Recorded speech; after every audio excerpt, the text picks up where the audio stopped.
Welcome. In this video, we delve into the mistreatment of Black Africans in the West and the contrasting experiences of Western white individuals living in Africa. Through the lens of a white person's perspective, we examine the disparities and dynamics of race and privilege. Join me for this thought-provoking exploration. I've lived in 5 different countries in Africa. I've lived in Malawi, Botswana, Zambia, Morocco, and Nigeria. I have also travelled extensively in South Africa, Zimbabwe, Namibia, and Egypt. Never once in all my years of living or travelling on the African continent have I been mistreated in any way because of my ethnicity, because of my skin colour. And this is in spite of the fact that I come from a country who are guilty for some of the worst colonial crimes ever inflicted throughout human history. That's right, I was born in Great Britain. And without doubt, the British and the French committed the greatest atrocities across the continent of Africa.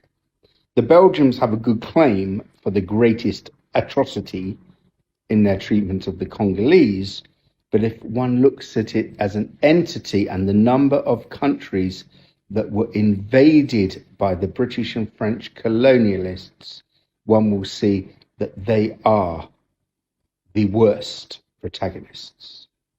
Despite this, and despite the behavior of my ancestors, I have never been mistreated.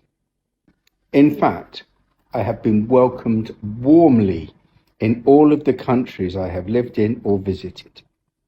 And when in Africa, I don't cocoon myself in some enclave dome which is inhabited by people who like to refer to themselves as expats.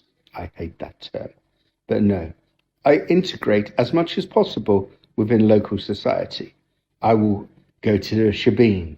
I will go to any compound and experience life as it is for people in the country where I am based. So whether that's in the village, whether it's in the township, whether it's in the local bar, I will integrate, I will mix, and I am always made welcome. Now contrast that with the way many Africans are treated when they choose to live in the United Kingdom or France or other parts of Europe. The difference is incredible. The everyday racism experienced by African people on the European continent is a crime against humanity. Now, there are different types of racism.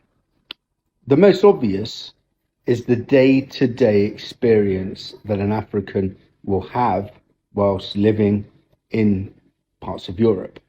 The name calling, the staring, the subtle discrimination. And for many Africans, they will just brush it off because it is so common that they just get used to it, sadly.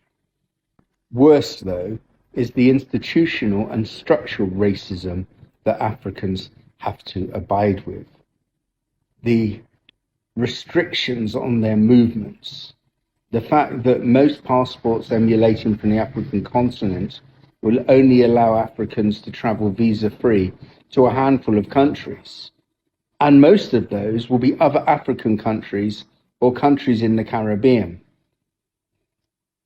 And moreover, the difficulty that Africans have finding work in Europe is unimaginable.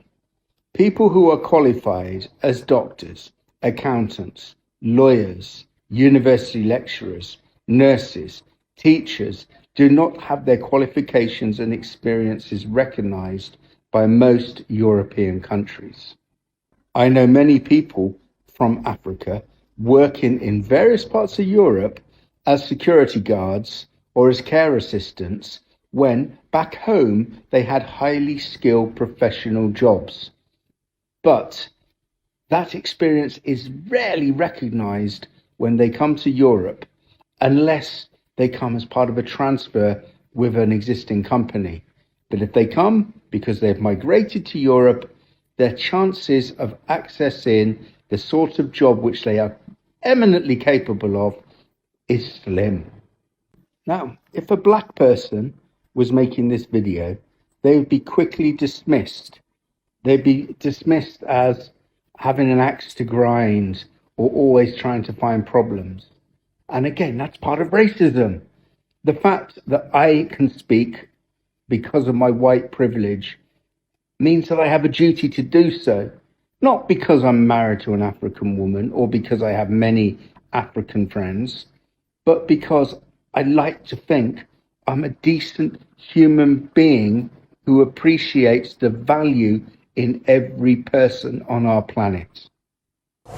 Thank you for watching this video, and I hope the discussion has prompted reflection and deepened your understanding of the complexities surrounding race and privilege. It is through open dialogue and empathy that we can work towards a more equitable society. If you found this video informative or thought-provoking, we encourage you to share it with others and continue the conversation. Together we can strive for a more inclusive and just world.